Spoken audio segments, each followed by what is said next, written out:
নমস্কাৰ বন্ধুসকল, স্বাগতম জনাইছোঁ আপোনালোকক আমাৰ ইউটিউব চেনেল ইকো ষ্টাডিলৈ।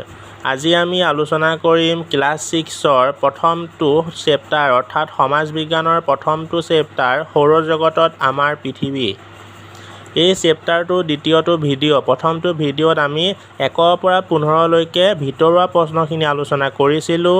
এতিয়া আমি 16ৰ পৰা 23 নম্বৰলৈকে ভিতৰুৱা প্ৰশ্নখিনি আলোচনা কৰিম। এতিয়া 16 নম্বৰ প্ৰশ্নটো আছে, বুধ গ্ৰহই সূৰ্যৰ চাৰিওফালে এপাক ঘূৰিবলৈ কিমান সময় লাগে? এনচাৰটো হ'ব 88 ডেইজ, মানে 88 দিনৰ প্ৰয়োজন হয়। সৌৰজগতৰ কোন দুটা গ্ৰহৰ কোনো উপগ্ৰহ নাই? এনচাৰ হ'ব বুধ আৰু শুক্ৰ গ্ৰহৰ। 18 নম্বৰ প্ৰশ্নটো হ'ব, শুক্ৰ গ্ৰহই সূৰ্যৰ চাৰিওফালে প্ৰদক্ষিণ কৰিবলৈ কিমান সময়ৰ প্ৰয়োজন হয়? এনচাৰ হ'ব 225 দিন। 19 নম্বৰ প্ৰশ্নটো, পৃথিৱীৰ একমাত্ৰ প্ৰাকৃতিক উপগ্ৰহটোৰ নাম কি? এনচাৰ হ'ব চন্দ্ৰ। মঙ্গল গ্ৰহৰ প্ৰাকৃতিক উপগ্ৰহৰ সংখ্যা কেইটা? এনচাৰ হ'ব 2টা।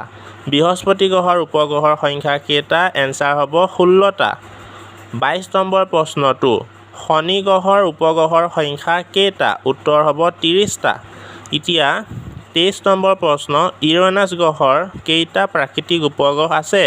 এনচাৰ হ'ব 15টা।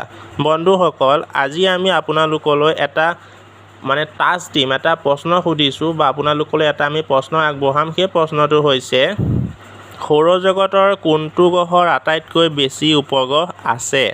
এই এনচাৰটো আপোনালোকে যদি জানে তেনেহ'লে কমেণ্ট বক্সত কমেণ্ট কৰিবলৈ নাপাহৰিব। ধন্যবাদ।